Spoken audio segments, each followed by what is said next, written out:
Halo semuanya, kenalin nama aku Mia Salvira dari jurusan Sosiologi Universitas Negeri Jakarta, Fakultas Ilmu Sosial dan Hukum.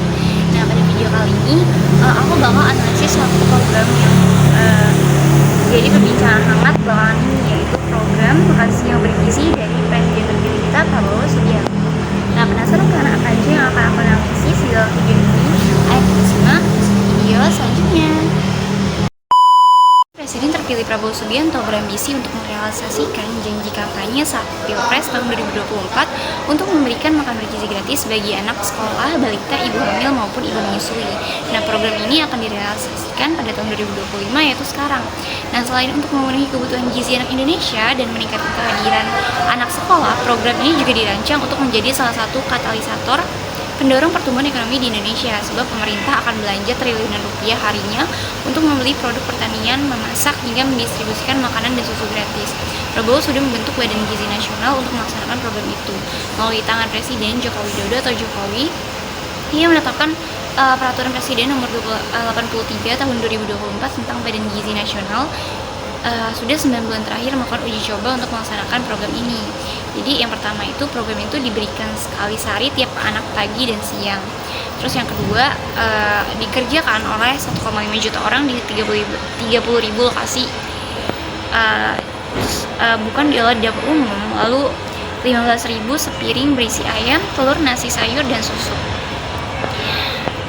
Lalu asal uang makan bergizi Prabowo itu dari pengemplang pajak. Jadi anggaran program makan bergizi ini untuk sarapan dan makan siang pada tahun 2025 dirancang senilai 71 triliun, namun ke depannya itu akan berpotensi mendapat tambahan anggaran senilai 50 triliun per tahun. Lalu tujuan dari makan bergizi gratis itu untuk menghilangkan kelaparan anak Indonesia. Nah, yang akan saya bahas yaitu masalah utama dari pernyataan yang barusan saya jelaskan. Apakah dana negara cukup? Lalu bagaimana distribusi makanan ke seluruh pelosok termasuk daerah terpencil? Lalu gimana sih kualitas dan keamanannya bisa terjaga gitu? Nah, saya mau menganalisis program dari Prabowo ini. Jadi apakah dana negara cukup? Dalam APBN 2025, pemerintah mengalokasikan dana sebesar 71 triliun untuk melaksanakan program itu. Namun, Prabowo itu telah memutuskan untuk menambah anggaran program makan bergizi gratis sebesar 100 triliun. Jadi, dengan itu total anggaran program itu tuh menjadi 171 triliun. Nah, adapun Presiden Prabowo Subianto jadi sebelumnya mengatakan bahwa pemerintah itu akan menggunakan dana dari hasil pemangkasan anggaran untuk program makan bergizi gratis. Ketua Umum Partai Gerindra itu menyebut sebanyak 24 triliun akan digunakan untuk lanjutan program ini. Jadi kenapa sih dipangkas sana sini demi makan bergizi gratis gitu? Diketahui itu tuh mulanya anggaran itu untuk makan siang bergizi gratis yang disiapkan Kementerian Keuangan yang senilai 71 triliun pada 2025. Namun seiring berjalannya waktu itu biaya program tersebut tuh semakin membengkak. Jadi Kepala Badan Gizi Nasional Dadan Hindayana sempat menyatakan kalau Prabowo itu memperluas cakupan dan ingin melakukan percepatan program. Dibutuhkan tambahan 100 triliun agar pada September tuh sebanyak 82,9 juta menerima manfaatnya. Jadi perkiraan kebutuhan anggaran awal tuh sangat besar banget kan saat kampanye. Prabowo tuh memperkirakan anggaran yang dibutuhkan mencapai 460 triliun untuk memberikan makan bergizi kepada seluruh siswa di Indonesia. Namun dalam RAPBN 2025, ternyata tuh anggaran yang dialokasikan hanya 71 triliun, jauh di bawah perkiraan awal tersebut. Nah, perhitungan real anggaran itu lebih tinggi dari alokasi resmi. Jadi, lembaga Indef memperkirakan kebutuhan anggaran sebenarnya itu bisa mencapai 84 triliun hanya untuk 36 provinsi tanpa DKI, Jakarta, dan Bali. Dan bisa membengkak hingga 168 triliun jika harga per porsi tetap 15.000. Nah, ini tuh belum termasuk biaya logistik, personel, dan tim pelaksana. Jadi, biaya logistik dan distribusi itu besar banget. Nah, tentang utama di sini tuh adalah logistik utama tuh mengirimkan makanan bergizi ke seluruh wilayah Indonesia yang sangat luas dan beragam, sehingga biaya operasional itu tuh bisa meningkat signifikan. Nah, penambahan anggaran dari pemotongan belanja lain Untuk menutupi kebutuhan anggaran yang membengkak, pemerintah tuh mangkas anggaran belanja lain hingga 306 triliun dan menambah anggaran makan bergizi gratis hingga 171 triliun untuk menjangkau lebih banyak penerima manfaat yang berpotensi bisa meningkatkan defisit anggaran. Nah, kabinet yang lebih besar dan perubahan nomenklatur kementerian itu juga diperkirakan berkontribusi pada membengkaknya defisit anggaran secara keseluruhan, termasuk program makan bergizi gratis.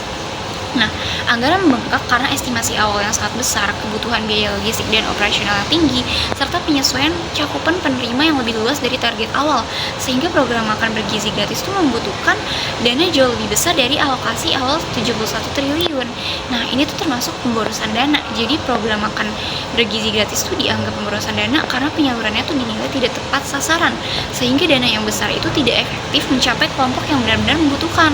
Selain itu, anggaran APBN yang terbatas menjadi faktor utama mengapa program ini tuh dianggap boros. Karena untuk membiayai program tersebut, pemerintah tuh harus memangkas anggaran dari kementerian dan lembaga lain hingga ratusan triliun rupiah. Nah, pemangkasan anggaran ini juga berpotensi mengganggu fungsi kementerian lain dan menimbulkan defisit fiskal yang lebih besar, sehingga penggunaan dana tuh untuk program makan bergizi ini harus sangat diperhitungkan agar tidak mengorbankan sektor lain yang juga penting. Meski demikian, pada tahap uji coba tuh pengguna dana pribadi Prabowo dan dukungan swadaya pendukung program dimaksudkan untuk menghindari pemborosan APBN karena program itu belum berjalan secara resmi dan menyeluruh. Nah, singkatnya itu pemborosan dianggap terjadi karena program ini tuh membutuhkan dana yang sangat besar dari APBN yang terbatas.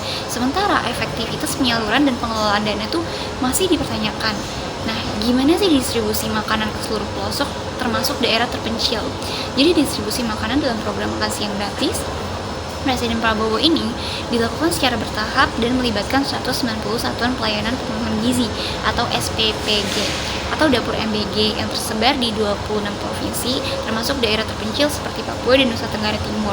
Nah, pemerintah mengupayakan distribusi tidak hanya secara fisik tetapi juga melalui pengamanan dana agar tidak terjadi penyelewangan sehingga prosesnya itu memerlukan waktu dan pengawasan ketat.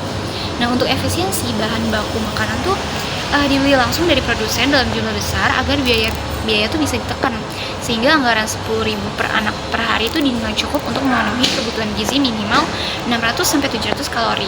Nah, program ini menargetkan seluruh anak Indonesia mendapatkan akses makan bergizi gratis pada akhir 2025. Nah, meskipun distribusi di daerah terpencil menjadi tantangan fisik dan administratif yang sedang diupayakan solusinya oleh pemerintah, jadi distribusi makanan ke pelosok dan daerah terpencil itu dilakukan melalui jaringan dapur MBG yang tersebar di berbagai provinsi, pengelolaan dana yang ketat, dan pembelian bahan baku secara langsung untuk efisiensi biaya dan target cakupan nasional pada akhir 2025. Nah, masalah berikutnya adalah kualitas makanan dalam program. Jadi, kualitas makanan dalam program makan siang gratis Presiden ini masih menjadi tantangan signifikan. Meski program ini bertujuan menyediakan makanan bergizi yang dapat menurunkan stunting dan meningkatkan kesehatan anak, banyak laporan dan kritik menyebutkan bahwa kualitas makanan yang disajikan itu belum selalu memenuhi standar gizi yang diharapkan. Beberapa keluhan muncul tuh terkait porsi yang kurang, variasi lauk yang minim, dan kurangnya buah dalam menu, yang menunjukkan bahwa makanan bergizi ini tuh tidak selalu identik dengan makanan mahal, namun tetap harus memenuhi kebutuhan nutrisi minimal. Nah, pemerintah tuh terus berupaya meningkatkan kualitas makanan melalui pengawasan dan evaluasi, termasuk sidak langsung oleh Presiden Prabowo untuk memastikan peningkatan mutu makanan yang diberikan. Namun, keterbatasan anggaran dan kendala logistik di daerah terpencil juga masih menjadi hambatan utama dalam menjaga konsistensi kualitas makanan di seluruh wilayah. Nah, kualitas makan program makan siang ini masih dalam proses perbaikan dan pengawasan ketat agar bisa benar-benar memenuhi standar gizi yang dibutuhkan anak-anak di Indonesia. Jadi dampak dan konsekuensi dari program ini juga ada peningkatan gizi dan kesehatan anak. Jadi program ini membantu meningkatkan asupan gizi anak-anak sekolah yang berpotensi menurunkan angka stunting dan meningkatkan kemampuan belajar serta konsentrasi mereka di kelas. Yang kedua, pengurangan beban ekonomi keluarga. Jadi dengan makan siang gratis ini, keluarga berpenghasilan rendah itu bisa mengalokasikan dana untuk kebutuhan lain. Lalu peningkatan kehadiran dan prestasi sekolah. Jadi uji coba program ini menunjukkan peningkatan kehadiran siswa di sekolah dan potensi peningkatan prestasi akademik. Lalu yang Selanjutnya pemberdayaan ekonomi lokal. Jadi program ini juga memperdayakan perempuan sebagai tenaga dapur dan mendorong penggunaan bahan pangan lokal dari petani dan UMKM. Dampak fleksibel dan resiko beban APBN. Jadi di sini tuh juga ada dampak negatif ya, karena program ini tuh membutuhkan anggaran yang besar, diperkirakan mencapai ratusan triliun rupiah per tahun, sehingga beresiko membebani anggaran negara dan memaksakan penggeseran anggaran dari sektor lain seperti kesehatan dan perlindungan sosial. Nah, di sini tuh saya punya solusi. Jadi, yang pertama tuh bisa dilakukan peninjauan ulang terkait dana yang tinggi untuk program tersebut. Karena di sini tuh kita ngelihat ya bahwa dana yang harus dikeluarkan tuh dari program makan siang ini tuh berjumlah besar banget kan. Nah, yang kedua, urgensi lain pemerintah yang harus utamakan. Jadi pemerintah tuh masih memiliki banyak kepentingan lain yang menyebabkan fokus terhadap program MBG ini tidak maksimal. Jadi masih banyak hal lain yang harus dibenahi sehingga program MBG ini justru menjadi ambisi pemerintah semata tanpa melihat hal penting lainnya. Padahal program MBG ini perlu dana dan fokus yang lebih tinggi lagi. Lalu yang terakhir, untuk kualitas produk dari mitra program serta ketetapan gizi yang dimaksud juga harus dicek ulang. Masih banyak banget kasus dari mitra yang justru kurang maksimal memegang program ini. Jadi terkadang ada kasus di mana kurangnya bahan atau makanan yang perlu diberikan, namun justru tidak ada, seperti susu yang kurang atau sayur yang nggak ada gitu. Jadi ada juga mitra yang tidak mendapat pembayaran karena kekurangan dana padahal sudah semaksimal mungkin. Terima kasih.